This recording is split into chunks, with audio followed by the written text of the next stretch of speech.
Hi, everyone. I'm back, just taking a minute to look through everyone who's introduced themselves in the chat. Welcome, Lisa.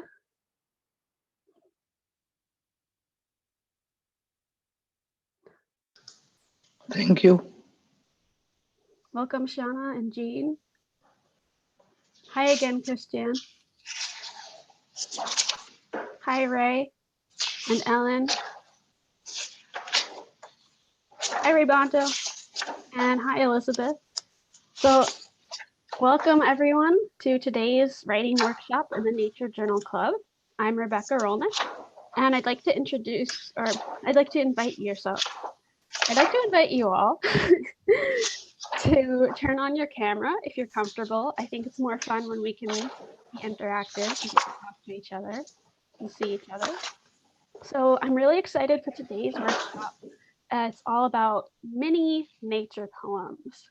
So I see that a few of you have said in the chat kinds of poems that you like. I see haiku, free verse, sonnets, a really great mixture. So thank you, everyone. Just to get it out of the way, this is a free workshop for the Nature Journal community. It's open to everyone. If you're able and you enjoy this, you can donate to help support me. Any amount is appreciated, or you can pass it on in an act of kindness in your community or somewhere in your life. Also, something new that I'm introducing this week, you can now sign up if you'd like to get the recordings of the workshop right after it ends, because I'm new to YouTube and video editing, so getting everything up there and set is taking a little more than I thought it would, and I'm kind of behind at uploading all of the videos.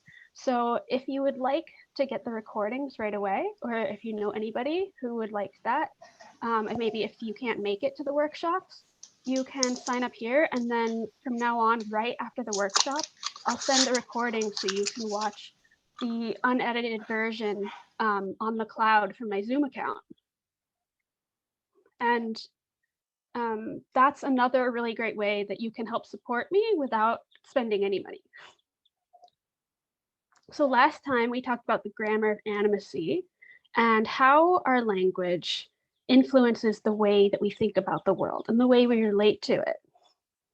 And ideas from the book Braiding Sweetgrass by Robin Kimmerer. So you probably know that this is Earth Month, where Earth Day is coming up. It's also Citizen Science Month, and you might also know that it's National Poetry Month. So a lot of fun month themes for April all at once. And I think this is a really great combination. Oh, just to check, can everybody see my presentation? Great. And yeah, I just think this is really great because citizen science can help us take care of the earth. And then poetry can kind of tie all three together because we can use poetry to write about our experiences in the nature and our connections to the earth. And poetry can also, like citizen science, be used to communicate ideas or to help make a change in the world. As a fun aside, you might have noticed that the Google Doodle today is about, at least in the United States where I live, is about printing press, which is one of the most important innovations in all of human history and helps spread the written word to so many more people. So check that out later if you're interested. So my first question for everyone, and you can respond in the chat or raise your hand and I'll call on you and you can unmute yourself. So what do poetry and science have in common?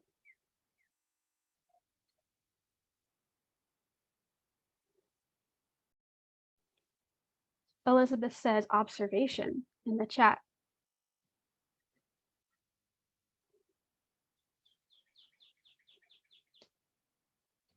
Partly both have rules.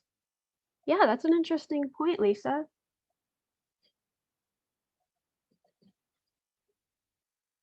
Elizabeth and Lisa, do either of you want to expand on your answer? Elizabeth?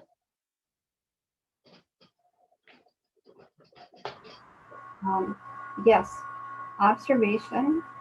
So I know that the I science. can't hear you, Elizabeth. Oh gosh, I'm sorry. Is that better? Meanwhile, Jean says thinking skills, and Raybonto says both have science. Shall I try again? I still can't hear you, Elizabeth. All right, why don't we come back to you in a minute? You can check on your settings. Raybonto, do you want to explain what do you mean that both have science? So you think science is in poetry? Yeah. Well, poetry has science about something, and Oh, Ray says that they could hear you. That's strange. I couldn't hear. yeah, I could hear her too. Um,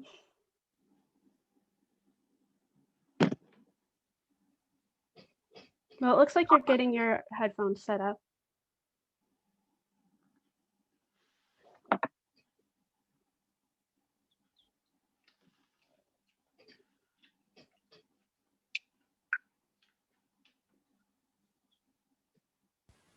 Would you like me to try again? I still can't hear you. Ray, can you hear her?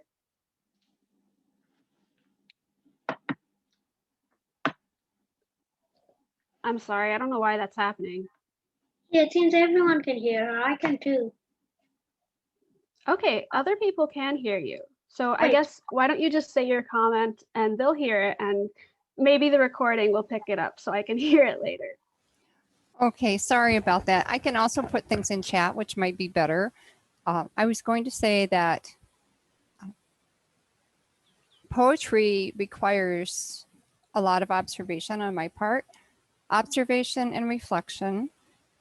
So the scientific process requires us to observe cause and effect, what happens, and it needs to be observable by everyone. So I guess they do part at some point when poetry does not have the same, perhaps, observations for everyone because we're interpreting them.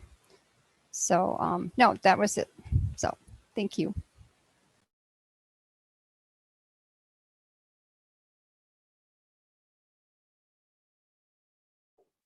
All right, well, unfortunately, I have no idea what you just said, but thank you for sharing. All right, so there are a lot of answers to this question. What I had in mind is that poetry and science both require observation, inquiry, and creativity. For both of them, you have to really pay close attention to the world around you and to notice things that other people might not notice. And you have to ask questions and be curious and be creative and make connections between things. So in science, you want to make connections because we're trying to understand how the world works, and things in the world are connected to other things. And in poetry, it often uses metaphors or comparisons. So that's another way of using creativity to remind you of things and other things that are connected in a maybe an unexpected way. Um, a couple of you in the chat also wrote that both science and poetry have rules, and that's also a really great point that I hadn't thought about. Okay, so how are poetry and science different now? Because we've talked in this workshop before, for those of you who've been here, we've talked about how we can use writing as a tool to learn and to do science. But now we're doing poetry, which is something different. So especially when we're using writing, but also just in general, how are poetry and science different from each other?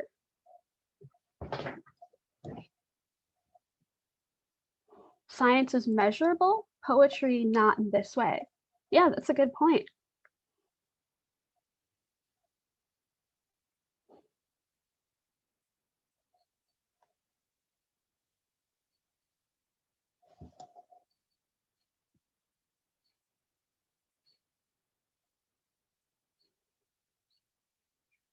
Anyone else?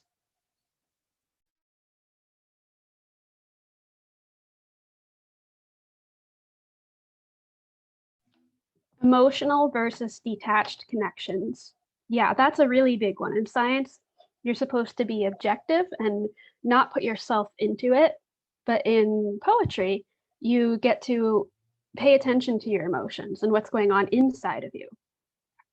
In science, it doesn't matter what I believe. In poetry, it will come through. Yeah, science is all about trying to get as close as we can to the truth, what's real in reality. And that's the same for everybody. But in poetry, that's true. We all have different values and different worldviews and different thoughts, and that's we get to put all of that into poetry. These are some really great comments. Thanks, everyone. All right. So today the topic is mini poems, and so this is something that was shared with me from NPR. It's for National Poetry Month. They're asking everyone to send their mini poems by either on Twitter or on TikTok using the hashtag NPR poetry. Now, I don't use Twitter or TikTok myself, but if any of you do, I'd encourage you to share them. But I still thought it would be really fun to do some mini nature poems together. And in the article, they said advice for amateur poets would be stay grounded in the concrete things. Stay grounded in your five senses and the things that you can taste and smell and touch. I think there's a tendency to go really big and philosophical and feel like you need to have this great big answer to enormous questions.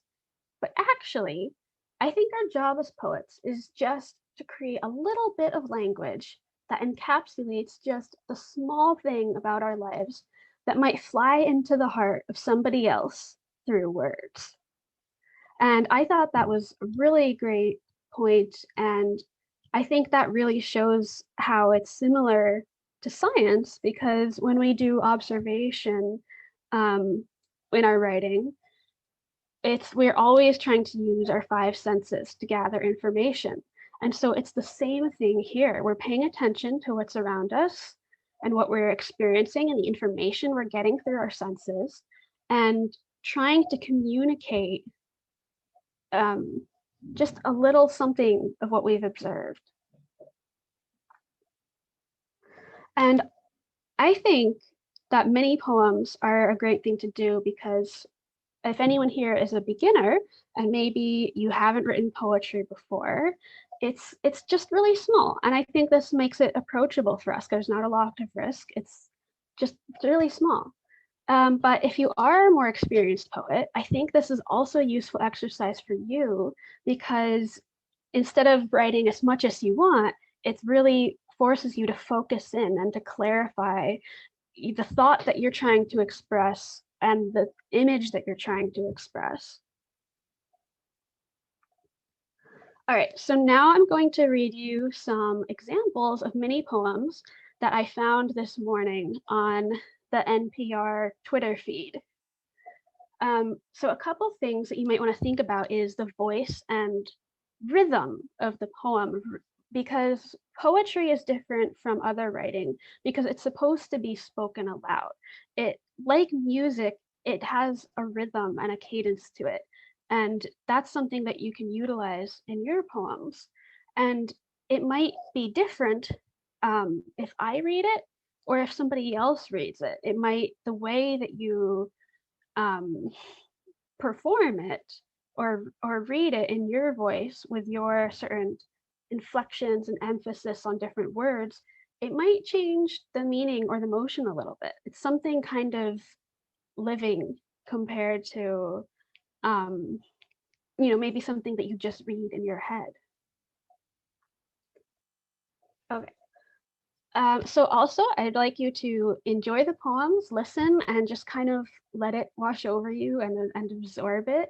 But also, I'd like you to ask to try to listen like a writer. What techniques or how do they write it in a way that you might want to emulate? So as readers, we're reading to learn or to be entertained, but if as a writer, we want to read in a way that we're paying attention to how the writer is doing what they're doing. Does that make sense? Okay, so here are just a few examples that I found this morning of the tiny poems and mini poems.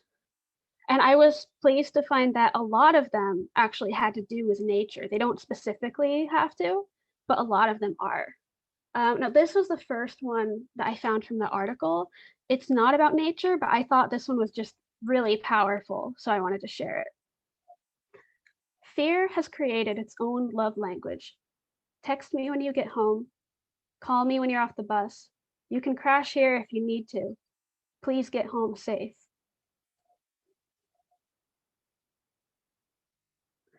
And here are a couple nature ones. This one's a haiku. After the cold snap, glorious magnolias wear brown in mourning. Singing in the dark, first one voice, then a chorus. Early morning birds. But they don't have to be haikus. They could be any form of poem as long as it's short. So this one goes, if you laugh in the right setting at a certain volume, you can startle birds into flight. Creatures on this planet can move their bodies in particular ways at such speeds that they defy gravity. Laughter is not only the best medicine, it can make miracles happen. Sipping tea, I think, how peaceful to hear rain fall all night. Out the window, I notice the sunroof wide open like a cup. Remember our sunny, breezy drive home and smile. Kayaking, I heard music in the park. Dockside buskers played a song I'd cried to 20 years ago. Which had I missed more during lockdown? Live music or serendipity?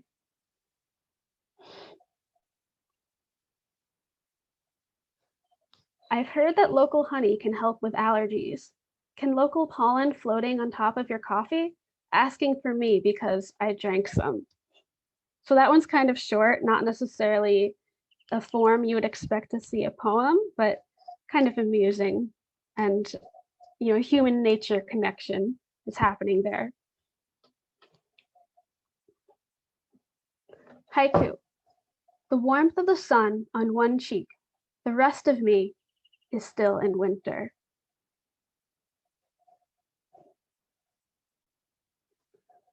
In the year of COVID, I found myself to be a Russian nesting doll. As with each loss I see inside, surprise, there is a new and stronger me. So again, this one's not nature related, but I just really liked it.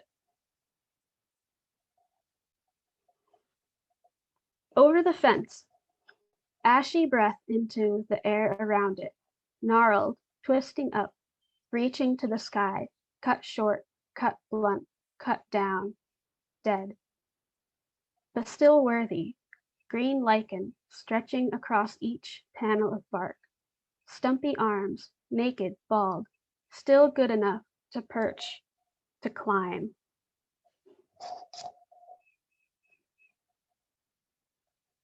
Just west of Beargrass Mountain, in the rain shadow, where prairie yields to blue sage flats, there's a gate that swings shut during winter storms. Back east, a road closed sign would do. So, as a lot of you know, I'm from the east, so I just think this east-west comparison is amusing. Pushed past the curl, hustle and rustle of shore to rock the day in.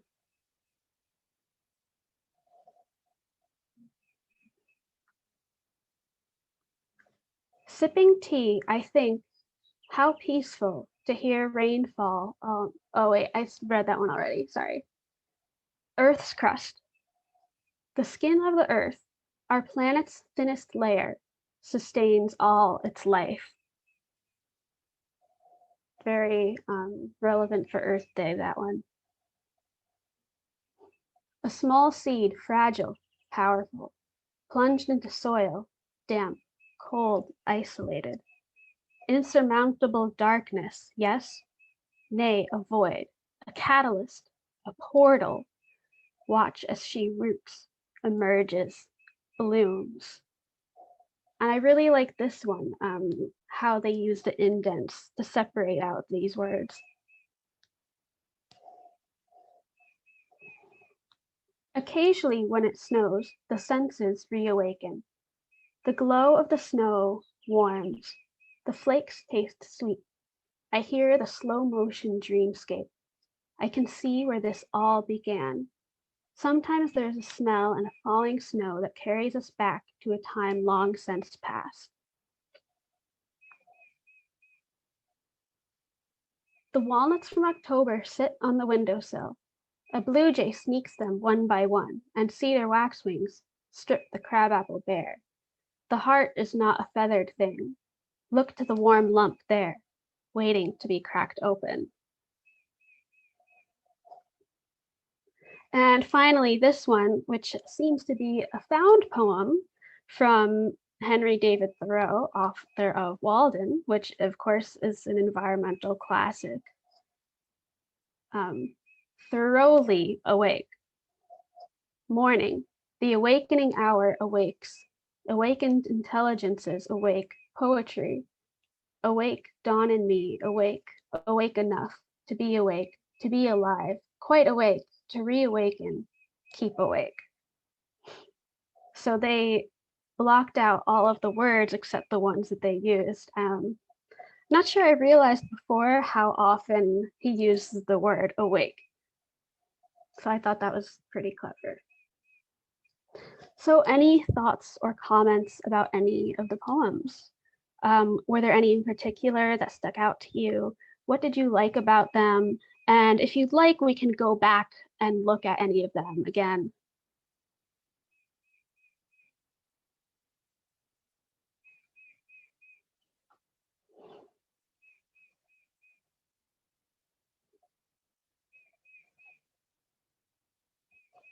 Elizabeth says they changed my perception.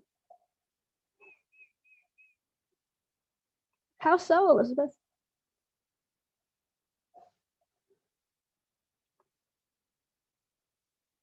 Shauna says, I like the simpleness of a moment.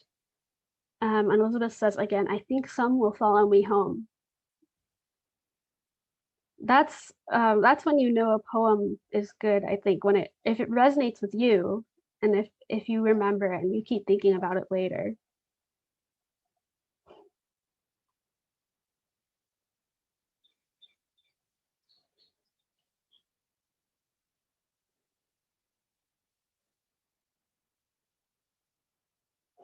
So I'll just go through them all backwards, and just raise your hand if you want to comment on any of them.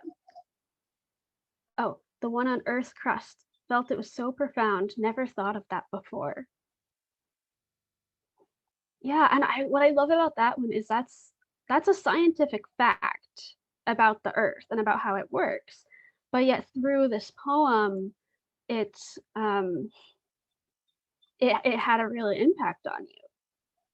You know, versus if you had just read it in a textbook, and you probably wouldn't even be reading that textbook, so you learned something new.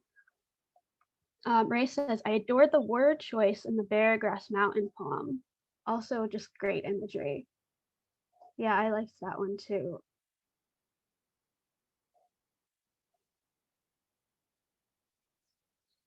I like in the rain shadow where prairie yields to blue sage flats.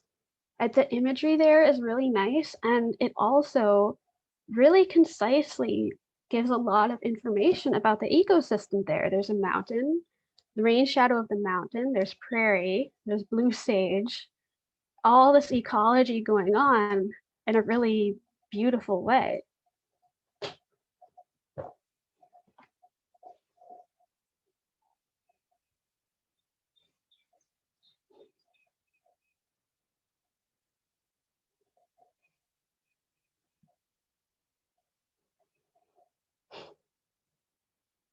Anybody else? The Earth's crust one.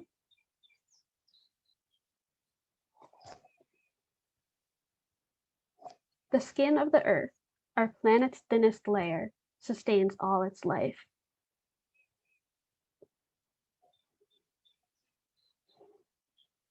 I think for me, that one makes me think about, at the same time, how huge the Earth is, and yet how fragile the life is. It's just, we live on this huge planet, but all the life is in just this one tiny part.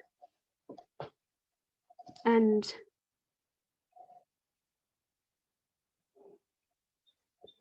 oh, and yeah, Jean, the East versus West cultural habits of the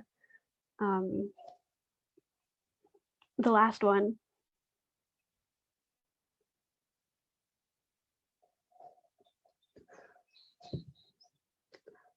And yeah, with the Earth crust one, I like how it says the skin of the Earth, because the skin, of course, is from a living thing, but the Earth is pretty much rock, but the skin is organic. It's the outer layer where all the life is.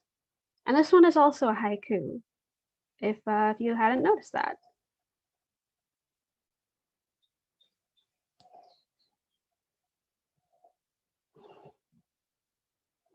All right, any other thoughts from anyone?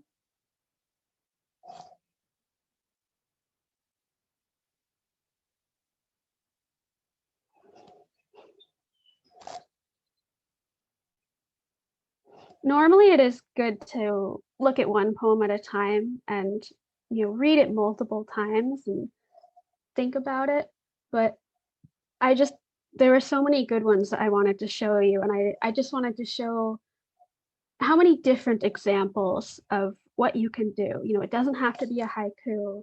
It doesn't have to be anything specific, any certain form. Just whatever you want to make it into.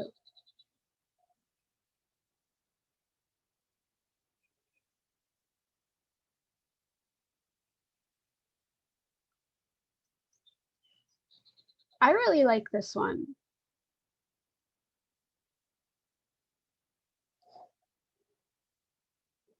Elizabeth says, they're all beautiful. Each makes me think differently. Thank you for curating them for us. You're welcome. And if you do go on, you can look on Twitter, #NPR Poetry, and look at all of the examples, and there'll be more coming all through the month. So now let's try writing some of our own mini nature poems. Oh, Jean comments, when you read Earth's Crust again, it gave me this heavy, profound emotion in my chest and stomach. That's really interesting. That's really powerful.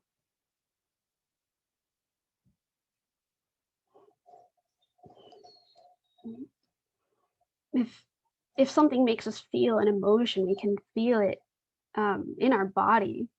And I'm curious if it was, heavy and profound, if it was more positive or negative, or just kind of neutral, more just, reacting to the hugeness of it. I guess it's positive. It's just, So I know as we write our poems, some things that you might want to think about. How do we pay attention to all the life that's happening around us? And how can this poem be our response to that, or our way of interacting with the world and what we're observing? We can participate with what's going on. What do you feel and think? And what is it that you want to say? And then both, what is unique about this moment?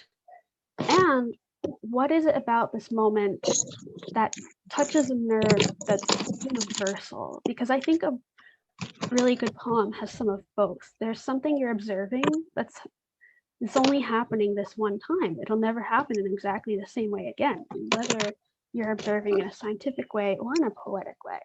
But at the same time, a poem that will really resonate with people has something that's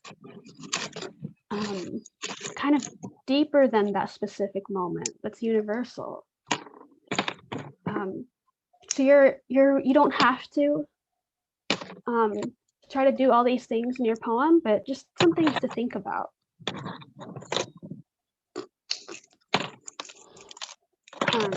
So again, those gave you a lot of things to think about, but you don't have to overcomplicate it. Remember, start with your 5 senses and focus on those.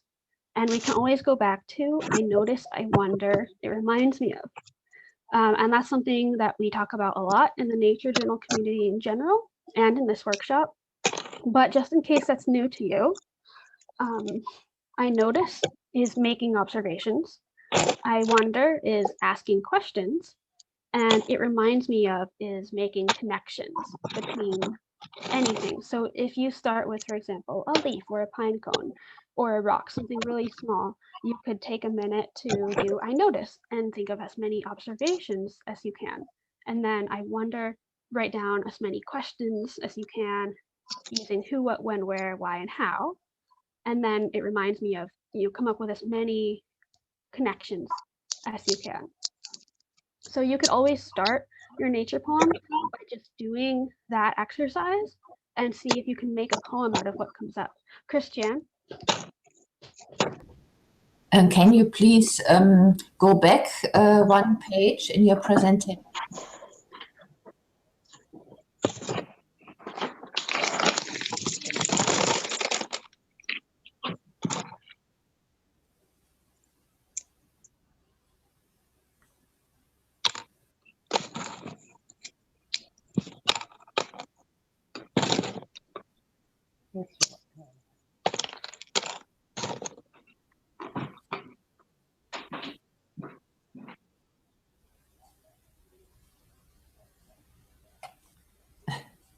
You're muted, Rebecca. I muted myself now. I'm sorry. Okay, I was just asking if you could talk now. I can hear you now. I realized it was a problem with the setting for my speaker. You guys were all good. So. Okay. Could you please show us the last page before this one? Ah, yes. Thank you. You're welcome.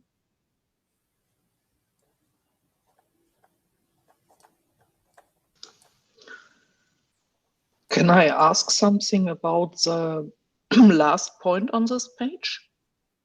Sure. Who's speaking? Lisa. Go ahead, Lisa. The question, and what about this moment touches a nerve that's universal? I hesitate or have a little bit of trouble with this because I wonder, it appears to me very human to kind of aim to touch a universal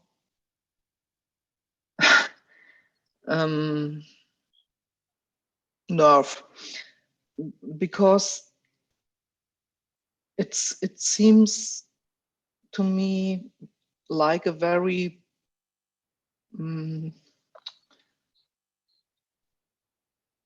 I wonder if this wouldn't put too much pressure on the writer if I try to touch a universal nerve. Do you understand what I mean? Yeah, I do, and I agree actually. If it happens accidentally, yes, I think, then okay, but to kind of think how can I touch the universal nerve? It is quite ambitious. You're right.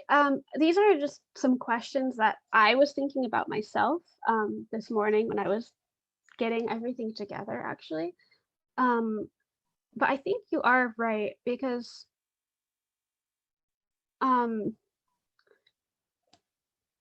you know, if we look at some of these poems, there are some things that it starts with a specific phenomena, a specific observation, and then it kind of goes into something bigger, like the falling snow carries us back in time, or the Yes. small seed. It's I'm getting to something though.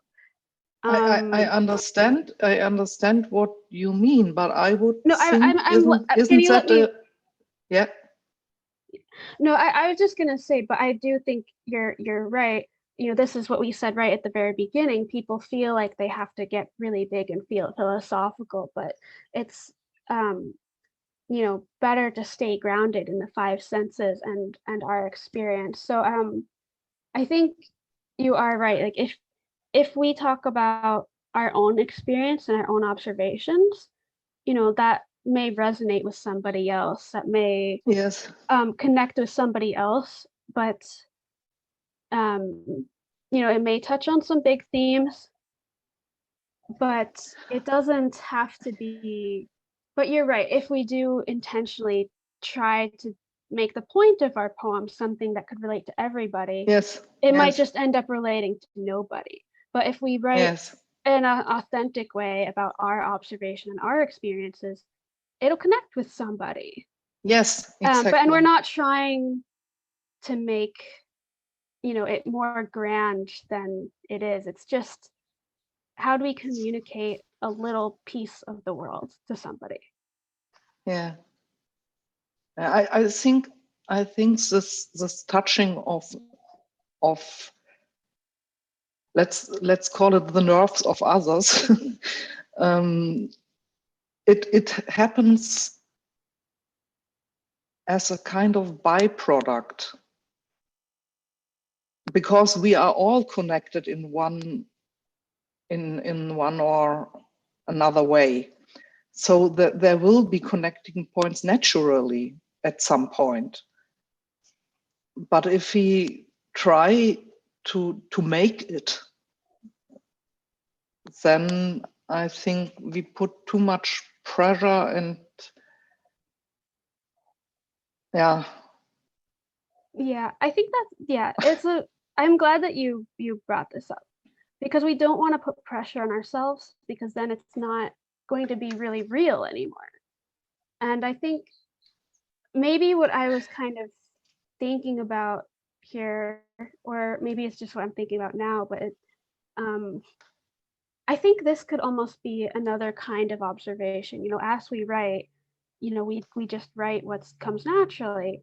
And then we can Yes. take a step back and observe, like, oh, that's an interesting in this idea that's in the poem. That seems like something really big or important, or something that somebody could relate to. But we don't necessarily want to go into it with, yes, my goal is to Mm-hmm. write something that will relate to every person in Mm-hmm. every country and every time throughout history, that will become Mm-hmm. a classic forever and ever. It's just, what's this moment? And yeah, you said it really well, Lisa. If it happens to come naturally, then it will, because we all connect to each other in some ways or other. But maybe there aren't really any experiences that are truly universal, because we all experience different things. Mm-hmm. And okay, Elizabeth wrote in the chat, sometimes when I'm writing something personal, I found myself thinking about how others might feel in a similar situation. Elizabeth, I think if you try to talk again, it might be that it was just me, if you'd like to unmute yourself. Okay. Can you hear me now? Yeah. Wonderful. I know I have trouble with my audio settings often, so I don't feel alone. Yeah, sometimes if it helps, Lisa, I know sometimes when I'm writing something that's very personal, I find myself thinking of others in maybe experiencing some of the same feelings and thoughts. And I find myself connected to that. And I realize that might, maybe that reflects that universal collective experience. that Rebecca's talking about. If that's helpful. I don't know. Does that apply, Rebecca? Yeah. Well, I know that Lisa wrote in her introduction that she does write poetry, so I really appreciate your contributions and your perspective, Lisa. But yeah, I think there's a lot of ways that we can approach going on the process of writing it, and but the main point in any way is that it's to help, it helps us connect to each other.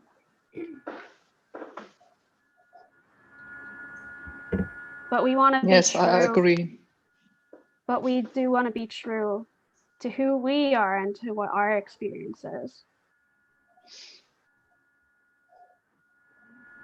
I think writing poetry is a very, or is a thing which affords a lot of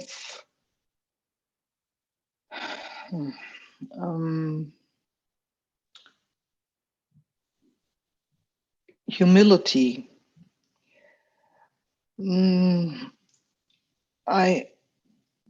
That's my perspective. Others might feel and see it different, and it is something very personal. And I think I let something which is inside me pour into words, and then I release it, and it's not my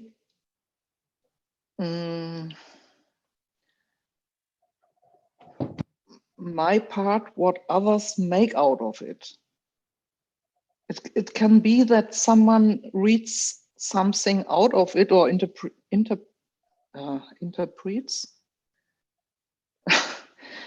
Sorry, it's difficult. I don't speak very often in English, so sometimes I have to search for the words. That's okay. You're doing great. I only speak English. Okay, thank you. It might be someone perceives something from the words I write of which I never thought while writing them. So I find it difficult to write a poem with the intention to transfer a certain message or reach a certain goal with it. I think that's a problem I have with. But okay, that's just me. I don't know if this is helpful for anybody. We don't want to complicate it. Yeah, well, that's a good point too, because that and Elizabeth, I see your hand, so I'll call you on you next.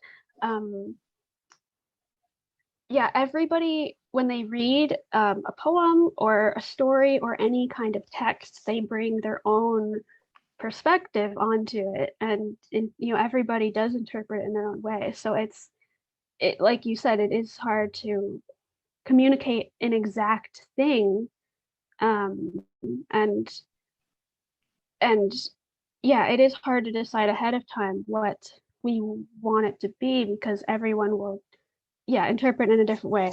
I basically just repeated what you just said, but yes, I agree. And I think another part of what was kind of in my thoughts when I wrote that is I tend to be drawn towards haikus a lot. And the thing with haikus, I know we've talked a little bit about this here before, is traditionally it'll start with some observation of nature, kind of explain that, and then the last line will be sort of a twist oftentimes, or expand to show how it connects to something bigger, or some bigger idea or thought, but they often are kind of meditative, or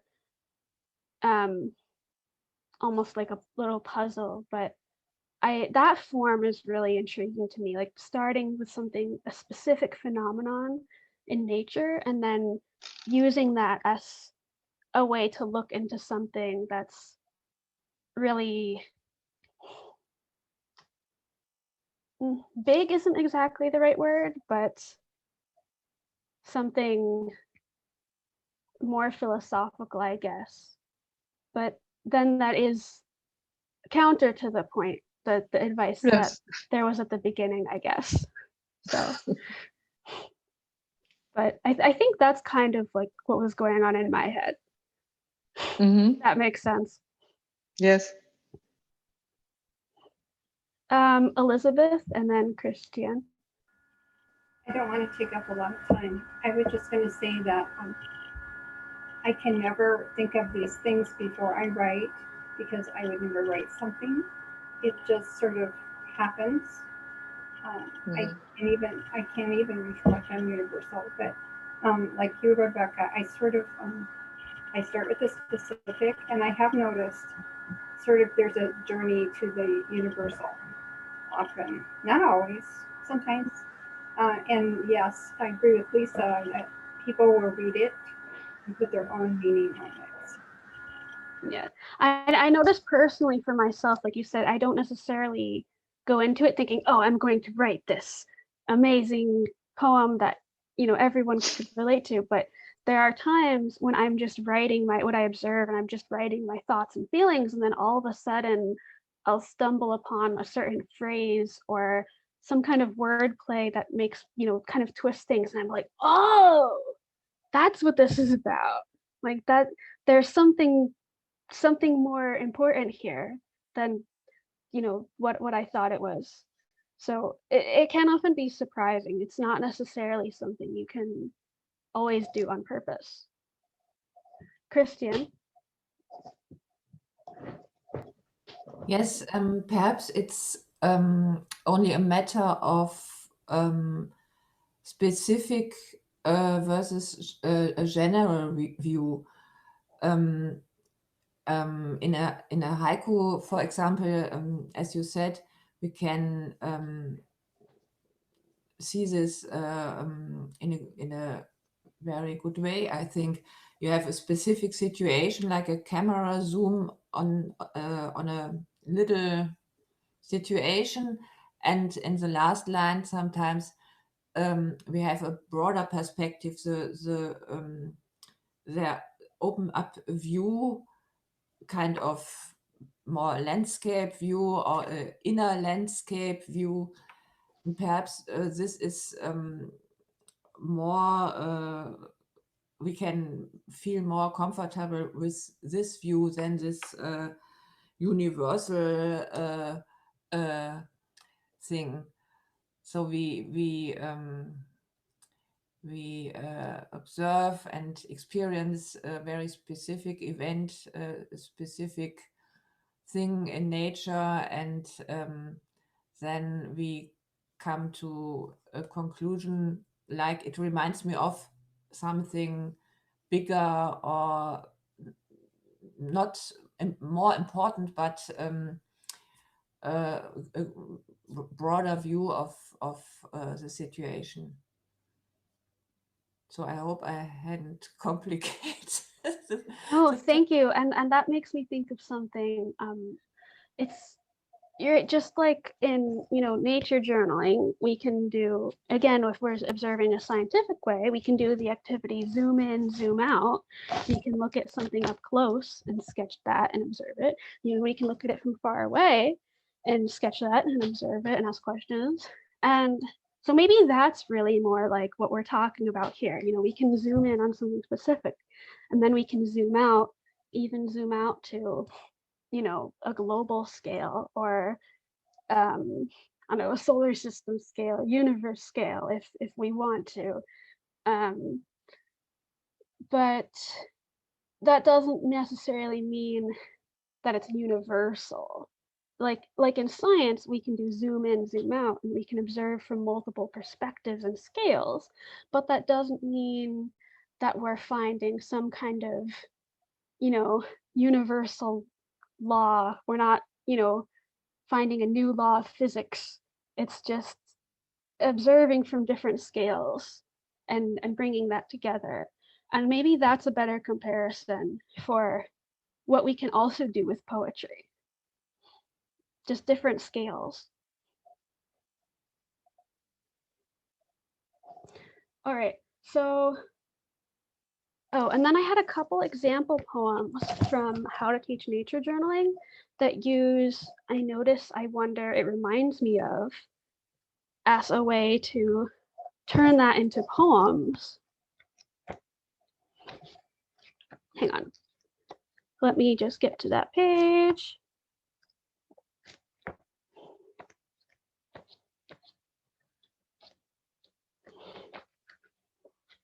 Okay, here we go. This is from the activity Poetry of Place and Moment. So the first example poem is, I notice roots of a tree growing into the ground. They remind me of elephant legs or columns on a building. I wonder, how many people have visited this place? How many birds have sat on this tree?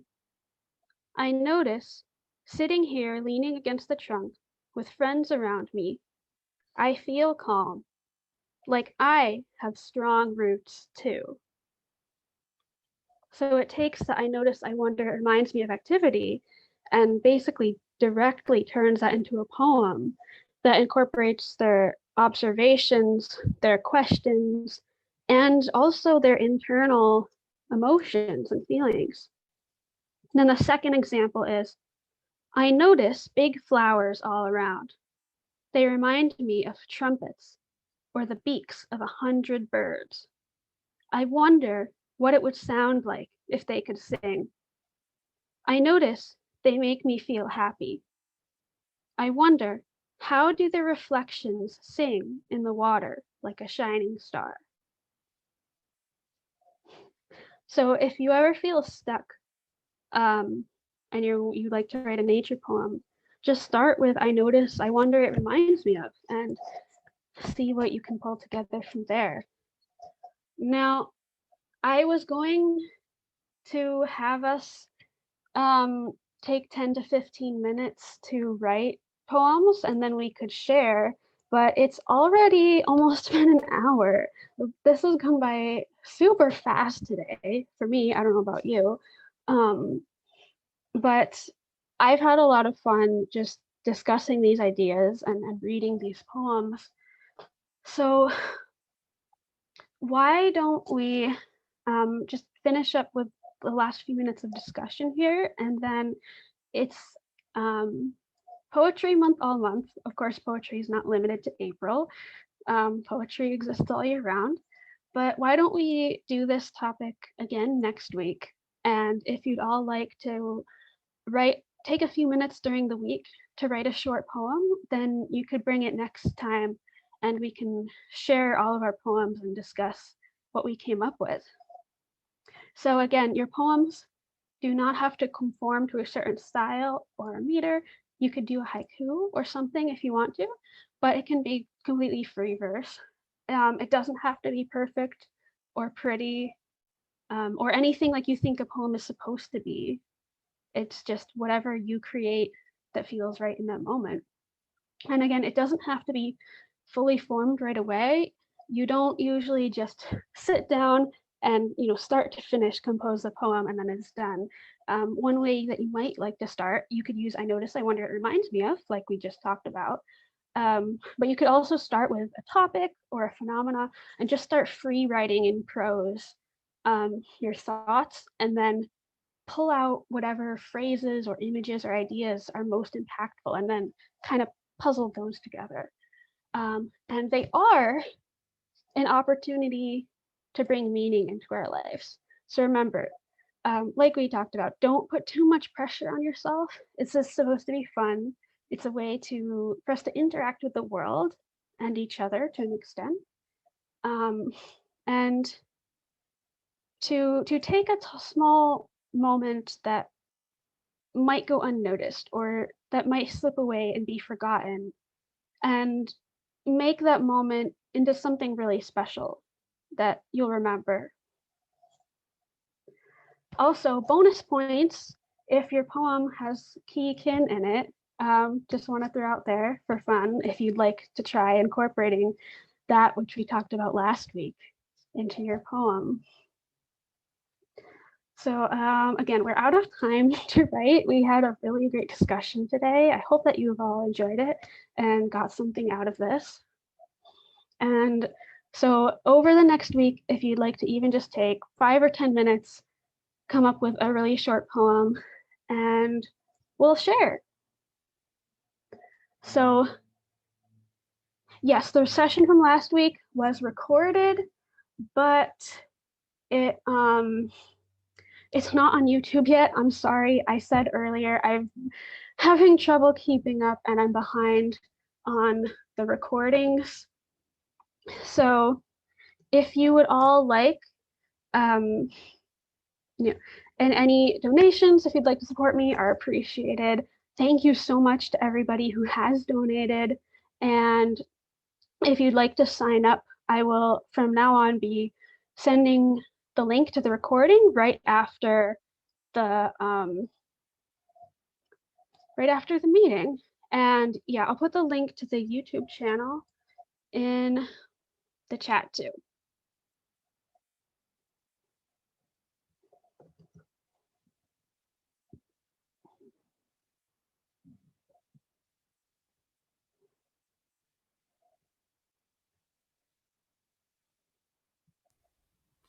Thank you. Thank you, Rebecca, for this. Unfortunately, the next 2 weeks I can't join you, but I will.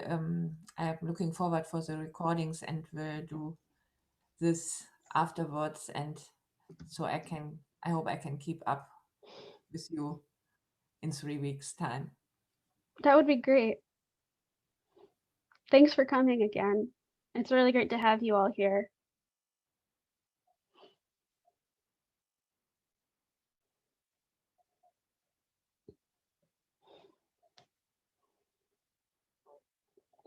So I hope to see everyone next time, except for Christian. I'll see you in one of the times after that. So thanks everyone for coming.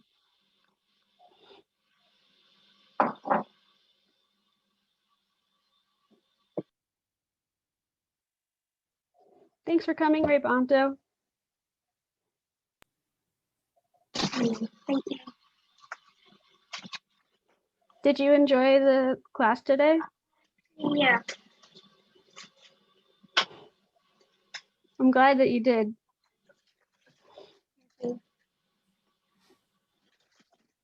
Next time. Bye.